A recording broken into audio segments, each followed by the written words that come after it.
हम भक्ति भी कर रहे हैं, सभी देवी देवताओं की कर रहे हैं, चाहे कोई किसी भी धर्म से संबंधित है।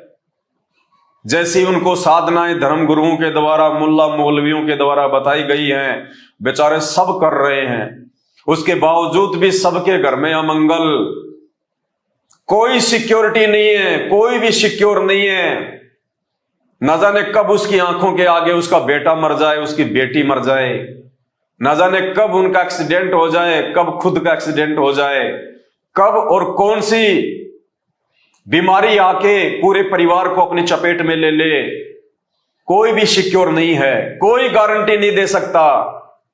ना ये आपके धर्मगुरु गारंटी दे सकते, ना ये शंकराचार्य गारंटी दे सकते, ना मुसलमान धर्म के मुल्ला मौलवी और काजी आपको गारंटी दे सकते कि जो भक्ति हम आपको देंगे, जो मंत्र हम आपको दे रहे हैं, राधे राधे श्याम मिला दे, हरे रामा हरे कृष्णा, ओम राम भद्राय नमः, ओम रामचंद्राय नमः, जितने भी मनमुखी मंत्र इन्होंने अपने बना रखे हैं, जिनका हमारे शास्त्रों में, गीता जी में, वेदों में कहीं कोई उल्लेख नहीं है, नामो निशान नहीं है, ये आपको गारंटी नहीं दे सकते कि हमारे से उपदेश लेने के बाद में आपके घर में कभी कोई अमंगल नहीं होगा। ये गारंटी नहीं दे सकते कि हमारे से उपदेश लेने के बाद माँ बाप से पहले उनकी आंखों के सामने उनके बेटा बेटी नहीं मरेंगे। ये गारंटी नहीं दे सकते कि हमारे से उपदेश लेने के बाद औरत कभी विधवा नहीं होगी। ये गारंटी नहीं दे सकते कि आपकी आंखों के सामने आपके बेटा बेटी का एक्सीडेंट नहीं हो सकता, क्योंकि इनकी भक्ति नकली है, इनके मंत्र अप्रमाणित हैं, मनमुखी हैं, इनके भगवान आधे अधूरे हैं। और संत रामपाल जी से आप जिस दिन नाम उपदेश लेते हो, संत रामपाल जी आपको 11 नियम देंगे, 11 नियम। नियमों के बिना भक्ति नहीं होती है। इन नकली धर्म गुरुओं से हमने यही तो सीखा है, नाम ले लो, नाम ले लो, गुरु बना लो, गुरु बना लो। ना इनका कोई नियम, ना कोई आचरण, कुछ नहीं। इनके भगत शराब भी पीते हैं, मांस भी खाते हैं, गुटखा भी खाते हैं, जर्दा भी खाते हैं, बीड़ी भी पीते हैं, झूठ भी बोलते हैं, चोरी भी करते हैं, रिश्वतखोरी भी करते हैं, काला बाजारी भी करते हैं, मिलावट भी करते हैं, लड़ाई झगड़ा भी करते हैं, मुंह में गुटखा और 24 घंटे जुबान पे गाली, और फिर भी अपने आप को कहते हैं हम सनातनी हैं,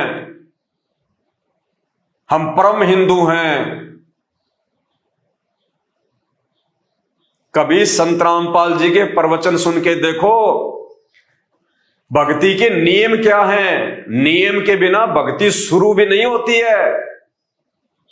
जिस प्रकार एक कैंसर का रोगी डॉक्टर के पास जाता है, डॉक्टर उसका ऑपरेशन कर देता है, ऑपरेशन करने के बाद वो गोली और दवाई देता है, गोली दवाई देने के बाद वो कुछ परहेज देता है, परहेज, नियम, मर्यादा, कि भैया ये नियम है, ये मर्यादा है।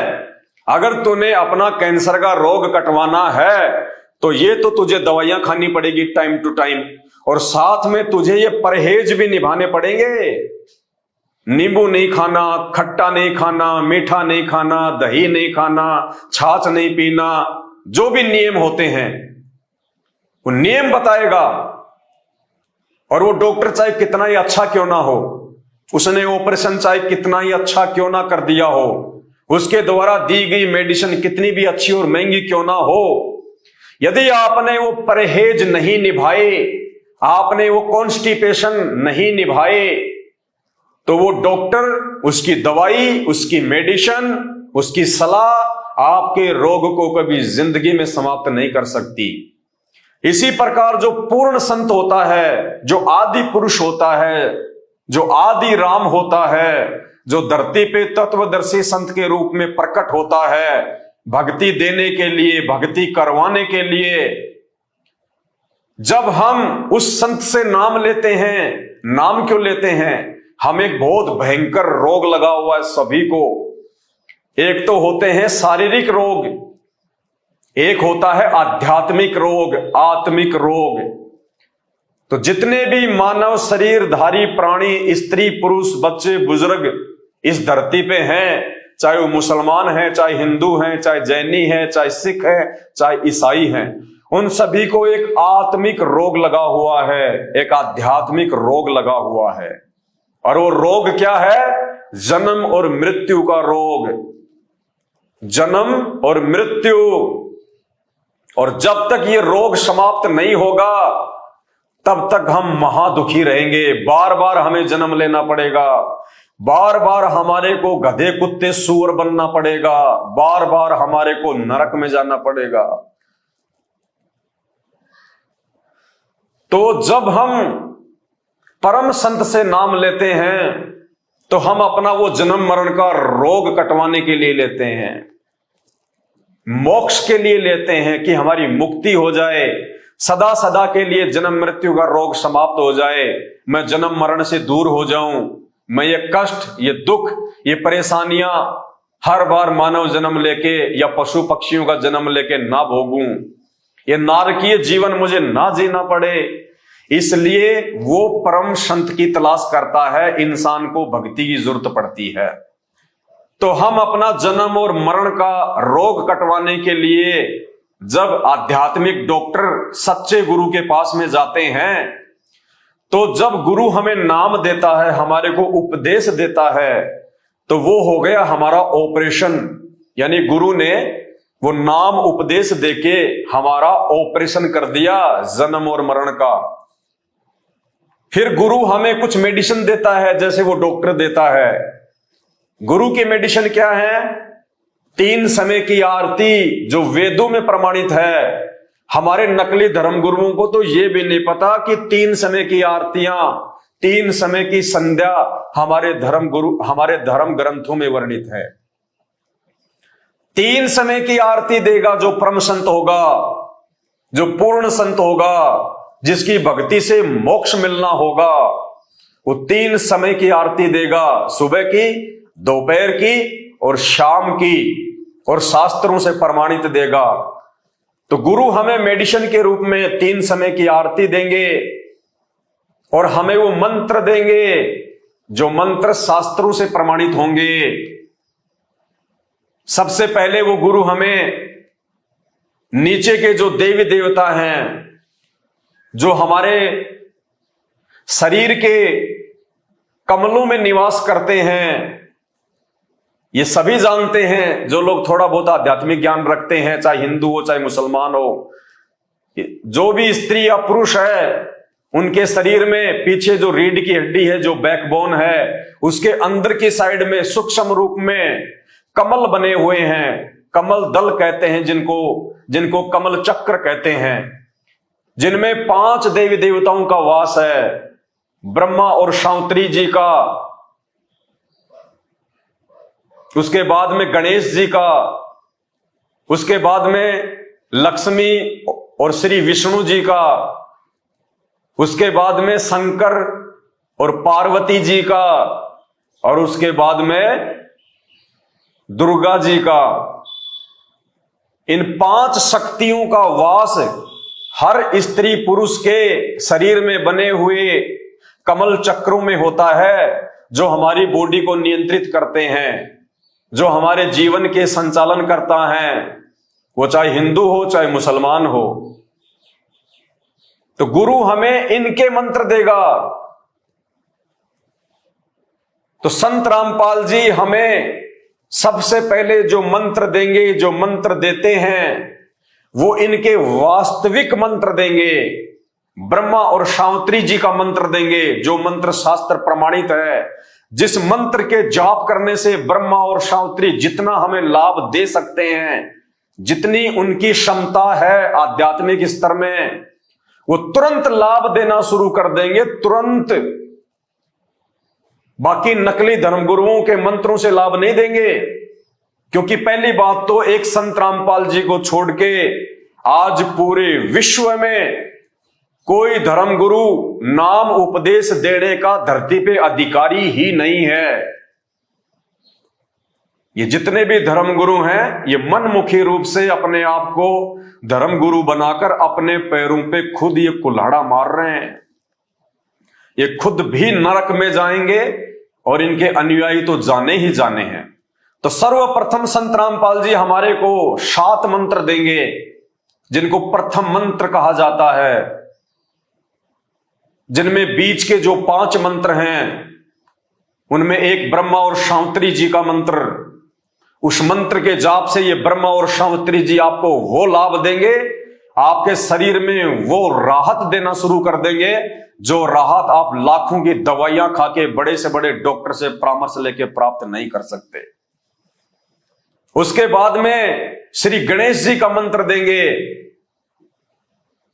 गणेश जी का मंत्र जैसे ही हम शुरू करेंगे, गणेश जी अपने स्तर का पूर्ण लाभ उस साधक को देना शुरू कर देंगे। उसके बाद में लक्ष्मी जी और श्री विष्णु जी का मंत्र देंगे, जो मंत्र श्री विष्णु जी स्वयं जाप करते हैं, वही मंत्र संत रामपाल जी फिर अपने भगत को देंगे।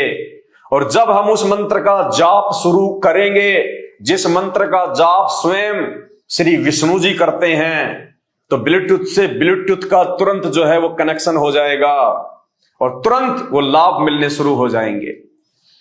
उसके बाद में संत रामपाल जी हमें माता पार्वती और महादेव जी का मंत्र देंगे, और जो लाभ श्री शंकर जी और पार्वती जी एक भगत को दे सकते हैं, बेस्ट से बेस्ट, उत्तम से उत्तम, क्योंकि ये उत्तम मंत्र हैं इस सृष्टि के, ये इन देवी देवताओं के वास्तविक मंत्र हैं, इनके बीज मंत्र हैं, इनके मूल मंत्र हैं।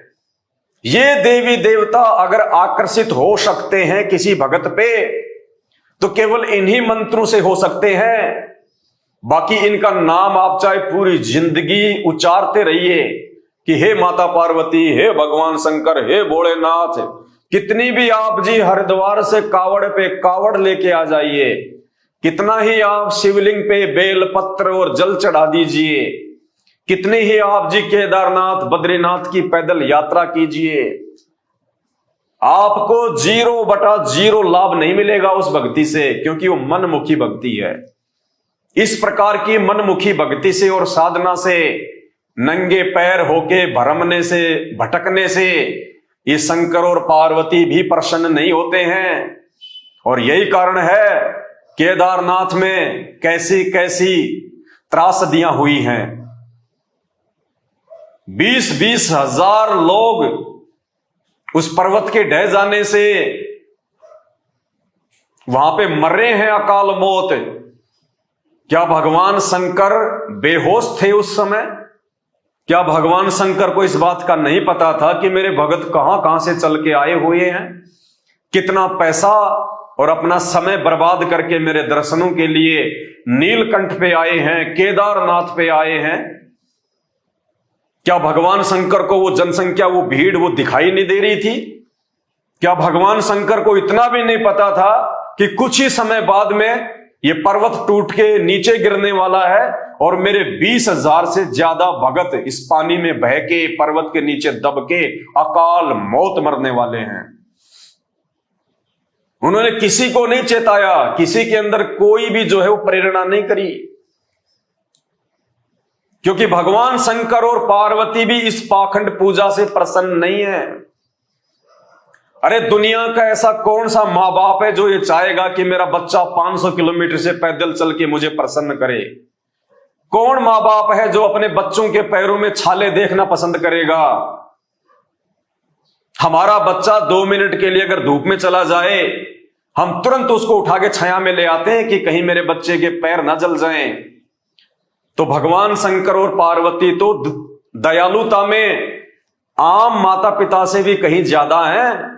तो ये कैसे चाहेंगे कि उनका भगत 300 किलोमीटर, 400 किलोमीटर, 500 किलोमीटर पैदल चल के आए? और कितने लोग हैं जो रोड पे चलते चलते कावड़ यात्रा में पीछे से उनको ट्रक कुचल देते हैं? कितने लोग हैं जो मर जाते हैं? क्या भगवान शंकर को दिखाई नहीं दे रहा? सब दिखाई दे रहा है। जहां तक के ये भगवान है वहां तक इनको पता है, लेकिन इस पाखंड पूजा से, इस ढोंग से, इस मनमाने आचरण से जो ना कभी भगवान शंकर ने कभी किए और ना भगवान शंकर ने कभी अपने किसी भगत को ये करने के आदेश दिए। ये आदेश हमारे ऊपर इन धर्म शास्त्रों से अनजान और अपरिचित हमारे नादान धर्म गुरुओं के द्वारा मनमुखी रूप से आप और हमारे ऊपर थोप दिए गए, लाद दिए गए, और हम लोगों ने उनको स्वीकार कर लिया क्योंकि हम अपने इन धर्म ग्रंथों से अपरिचित, ना हमारे बाप दादाओं ने कभी ये धर्म ग्रंथ खोल के देखे और ना आज पढ़े लिखे होने के बावजूद भी हम इनको खोल के देख रहे। तो क्या होगा हमारे साथ में? यही होगा जो हो रहा है। इन धर्म गुरुओं का धंधा चल रहा है और आम व्यक्ति की दुर्गति हो रही है। तो शंकर और पार्वती का मंत्र संत रामपाल जी देते हैं, उस मंत्र का जाप पार्वती और शंकर जी भी करते हैं।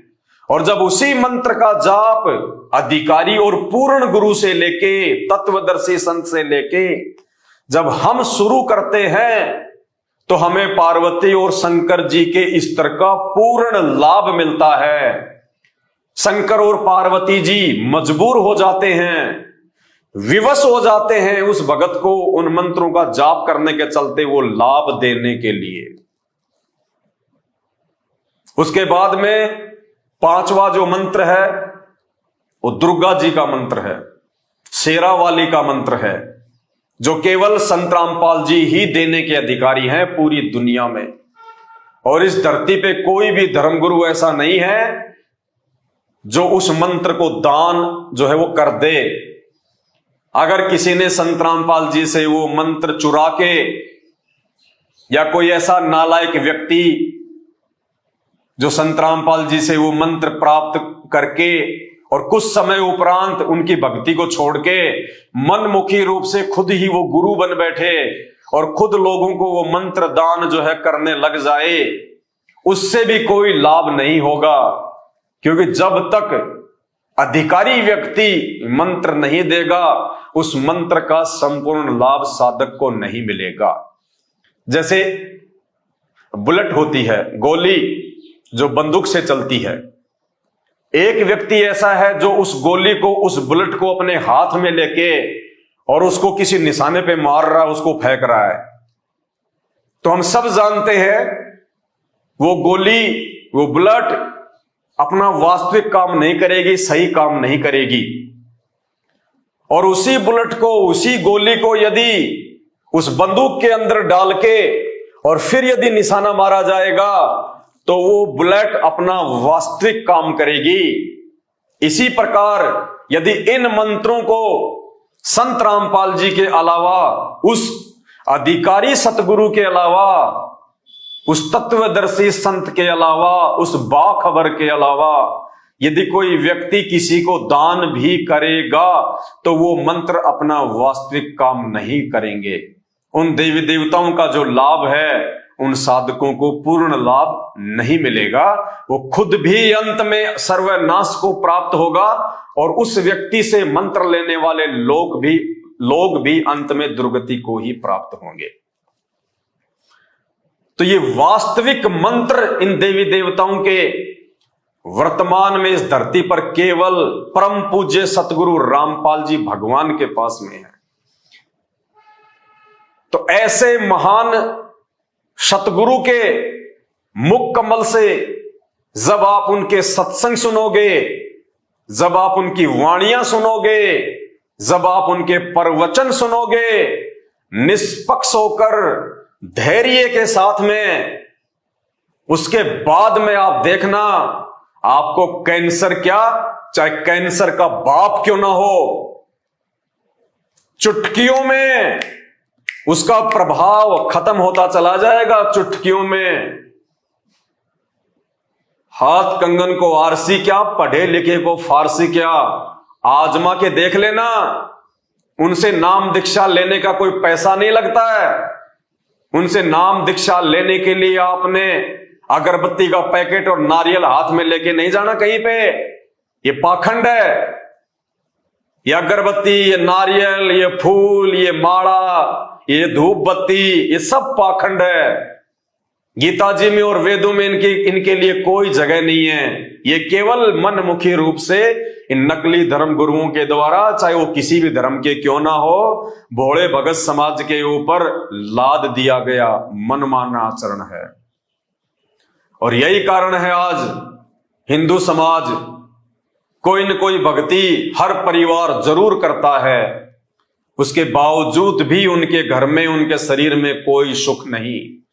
और यदि किसी को थोड़ा बहुत कोई शारीरिक सुख है, कोई आर्थिक सुख है, कि किसी का व्यापार या काम धंधा ठीक ठाक चल रहा है, तो मेरे भाइयों ये समझने की भूल बिल्कुल भी ना करना कि वो लाभ, वो काम धंधे में बरकत, वो शरीर में राहत हमें उन नकली धर्म गुरुओं की शरण में जाने से या इन डमी गॉड ब्रह्मा विष्णु महेश दुर्गा, ये काल जिसको शैतान भी कहते हैं, और इनसे नीचे 33 करोड़ देवी देवता और इंद्र, इनकी भक्ति करने से मिल रहा होगा? नहीं।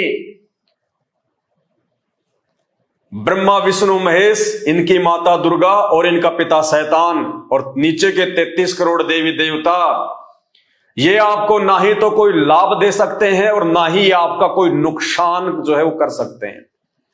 ये आपको ना लाभ दे सकते, ना आपका ये कोई नुकसान कर सकते।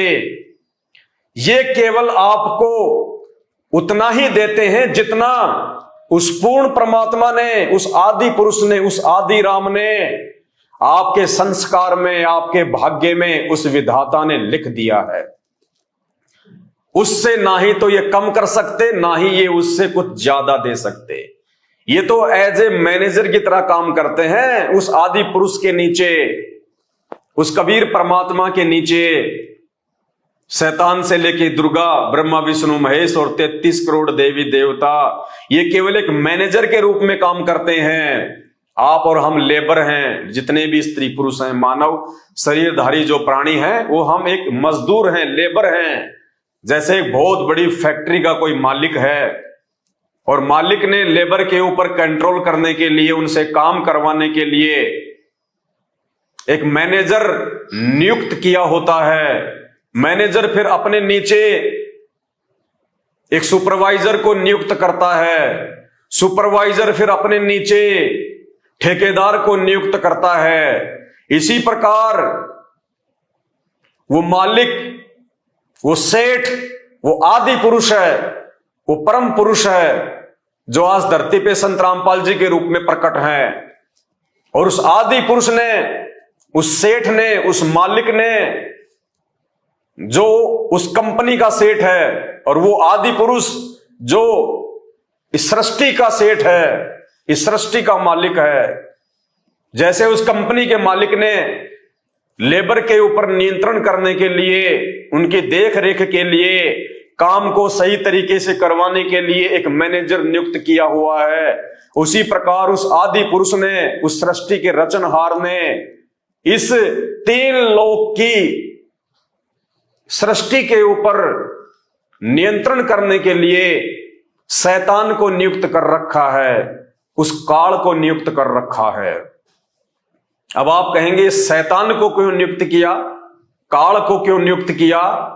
क्योंकि जब ये शैतान, ये काल अपनी पत्नी दुर्गा के साथ में उस सेठ के लोक में रहा करता था, उस पूर्ण परमात्मा आदि पुरुष के जो है वो सतलोक में रहा करते थे, सचखंड में रहा करते थे, जो इनके लोकों से ऊपर है, जो ब्रह्मा विष्णु महेश के लोकों से ऊपर है, जो दुर्गा के लोक से ऊपर है, जो उस काल के लोक से ऊपर जो सतलोक है, जो सबसे ऊपर का धाम है। जब ये दुर्गा और काल वहां पे रहा करते थे, तो इन्होंने उस बाप के साथ में, उस सेठ के साथ में, उस आदि पुरुष, उस कबीर परमात्मा के साथ में एक बहुत बड़ा धोखा किया था। उस धोखे की सजा इनको मिली। उस परमात्मा ने, उस सेठ ने इनको नीचे पटक दिया, इनको कुछ ब्रह्मांड दे दिए, इनको कुछ लोक दे दिए और इनको अपने सतलोक से निष्कासित कर दिया और 16 शंख कोश की दूरी पे इनको जो है स्थापित कर दिया। सतलोक से इस काल ब्रह्म के लोक की दूरी 16 शंख कोश की दूरी है। और ये अपने साथ में वहां से कुछ आत्माएं ले आए थे, जो आप और हम सब हैं, जो यहां पे इंसान रूप में हैं, गधे कुत्ते सुअर के रूप में हैं। हमने भी इस शैतान के ऊपर अपने उस परमात्मा से आस्था हटा के इस शैतान के ऊपर आस्था लगा ली थी वहां पे सतलोक में। तो इस कबीर परमात्मा ने, इस आदि पुरुष ने हम सबको वहां से निष्कासित किया, और उसके बाद से हम लोग ये सब दुख भोग रहे हैं यहां पे। तो उस आदि पुरुष ने दुर्गा और काल को मैनेजर के रूप में ये 21 ब्रह्मांड की जो सृष्टि है, इसको नियंत्रित करने के लिए, इसका संचालन करने के लिए एज ए मैनेजर नियुक्त कर रखा है। और इस शैतान ने, इस काल ने, इस दुर्गा ने फिर ब्रह्मा विष्णु महेश को नियुक्त किया, अपने पुत्रों को नियुक्त कर दिया एज ए मैनेजर। और ब्रह्मा विष्णु महेश ने इन 33 करोड़ देवी देवताओं को नियुक्त कर दिया। भाई और बहनों, जब आप सृष्टि रचना पढ़ोगे संत रामपाल जी के मुख कमल से, तभी आप इस गहरे उलझे हुए आध्यात्मिक रहस्य को समझ सकते हो। ये ठीक इसी प्रकार है जिस प्रकार भारत देश का एक राष्ट्रपति है, और जो राष्ट्रपति होता है वो देश का प्रथम नागरिक होता है। उनके ऊपर कोई किसी प्रकार का लांछन नहीं लगाया जा सकता, वो निष्पाप होता है, वो देश का प्रथम नागरिक होता है, उसके ऊपर कोई दोषारोपण नहीं किया जा सकता। इसी प्रकार वो कबीर परमात्मा जो सतलोक में बैठा हुआ है, जो सबका बाप है, जो आदि पुरुष है, जो प्रथम पुरुष है, वो समझो राष्ट्रपति है। फिर राष्ट्रपति के नीचे जो है वो प्रधानमंत्री आता है, जो पूरे देश का संचालन करता है।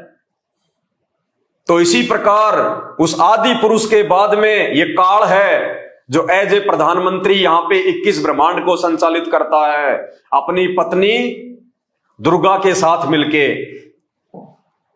लेकिन वो प्रधानमंत्री अकेला पूरे देश का संचालन नहीं कर सकता, इसलिए उसने अपना एक मंत्रिमंडल बना रखा है, उसने एक गृह मंत्री बना रखा है, उसने एक जो है रक्षा मंत्री बना रखा है, और उसने एक विदेश मंत्री बना रखा है। 3 मंत्री उसने बना रखे हैं जो पूरे कैबिनेट के ऊपर अपना नियंत्रण करते हैं।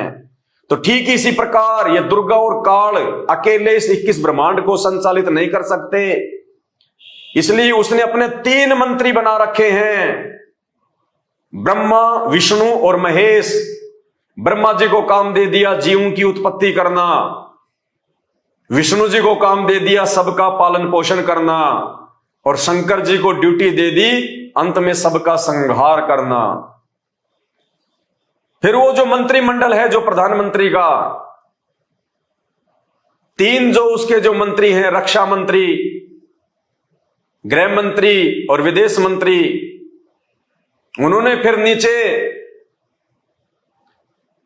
अपने और जो है एमपी और जो ये एमएलए होते हैं उनकी नियुक्ति कर रखी है, उस काम को और अच्छे से सुचारू रूप से उस व्यवस्था को चलाने के लिए।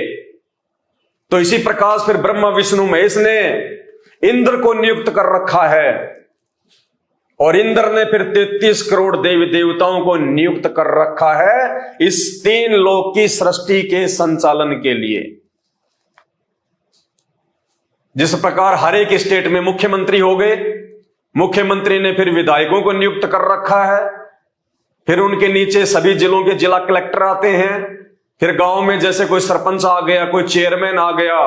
तो ऐसे एक देश को चलाने के लिए जिस प्रकार से देश के राष्ट्रपति ने, देश के प्रथम नागरिक ने बहुत सारे लोगों की ड्यूटी लगा रखी, उनकी सेवा लगा रखी, उनको जिम्मेदारियां दी गई है ताकि सही प्रकार से संचालन हो सके, उसी प्रकार उस आदि पुरुष ने, उस परम पुरुष ने, उस सृष्टि के रचनहार ने, उस कबीर देव ने, जिसकी महिमा वेद चीख चीख के गा रहे हैं, जो आज संत रामपाल जी के रूप में धरती पे प्रकट है, उस आदि पुरुष ने 21 ब्रह्मांड की सृष्टि को संचालित करने के लिए दुर्गा और काल को ब्रह्मा विष्णु महेश को, इंद्र को, फिर 33 करोड़ देवी देवताओं को नियुक्त कर रखा है। तो इन देवी देवताओं के जो मंत्र हैं, जो इनके बीज मंत्र हैं, जो इनके वास्तविक मंत्र हैं, जिन मंत्रों से ये देवी देवता हमारे को अपने स्तर का लाभ दे सकते हैं, वो मंत्र देने के अधिकारी केवल संत रामपाल जी हैं।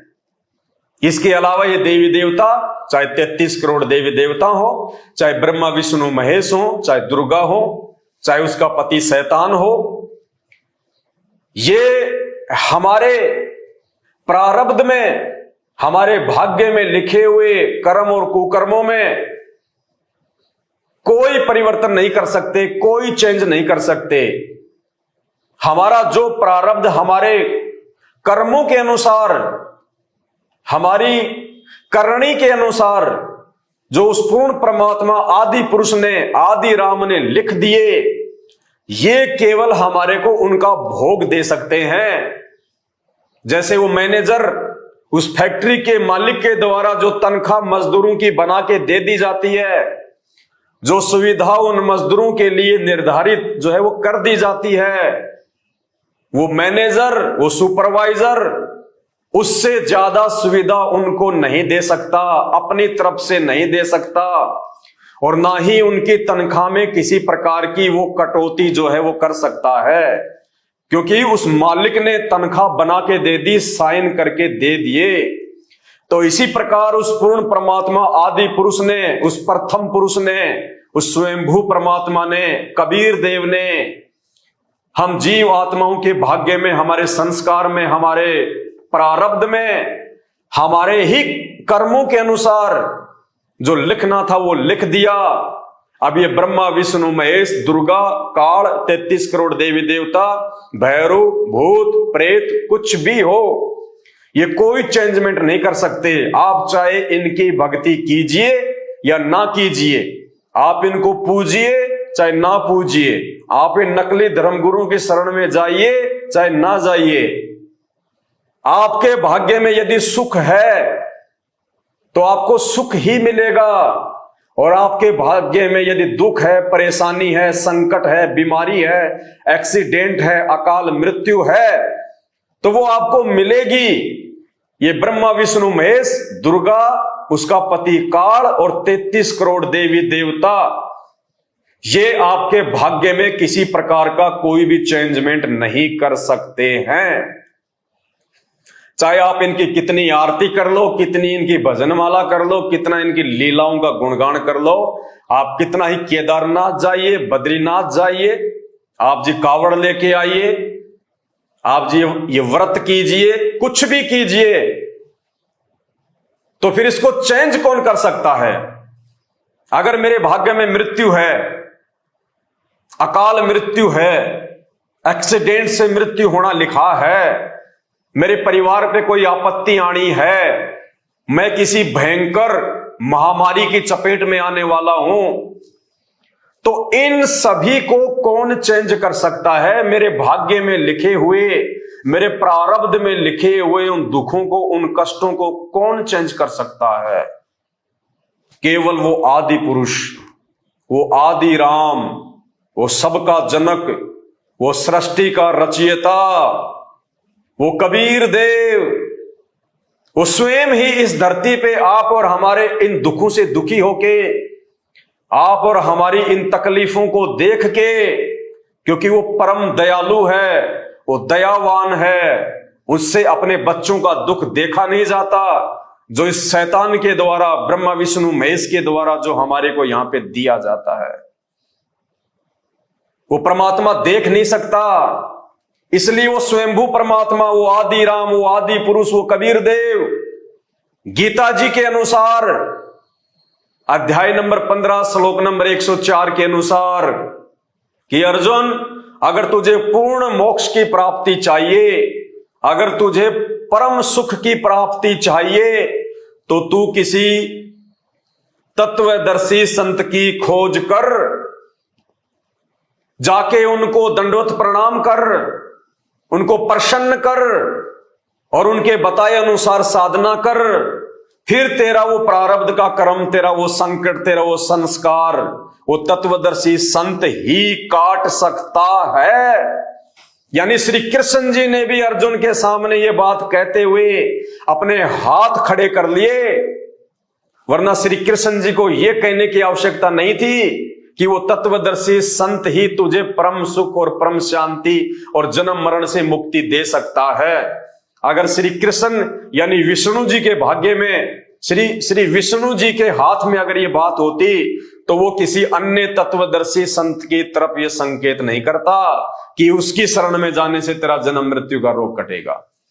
तो आज वो तत्वदर्शी संत स्वयं, वो आदि पुरुष, वो परम पुरुष, वो आदि राम, वो कबीर देव स्वयं ही संत रामपाल जी के रूप में धरती पे प्रकट होके और वो तत्वदर्शी संत की भूमिका निभा रहा है, जो हमारे भाग्य के, उन प्रारब्ध के, उन संस्कारों के, उन कष्टों को, महादुखों को जो हमें भोगने पड़ते हैं, जिनको ब्रह्मा विष्णु महेश और उनके माता पिता भी नहीं काट सकते, केवल ये तत्वदर्शी संत ही वर्तमान में धरती पे काटने में सक्षम है।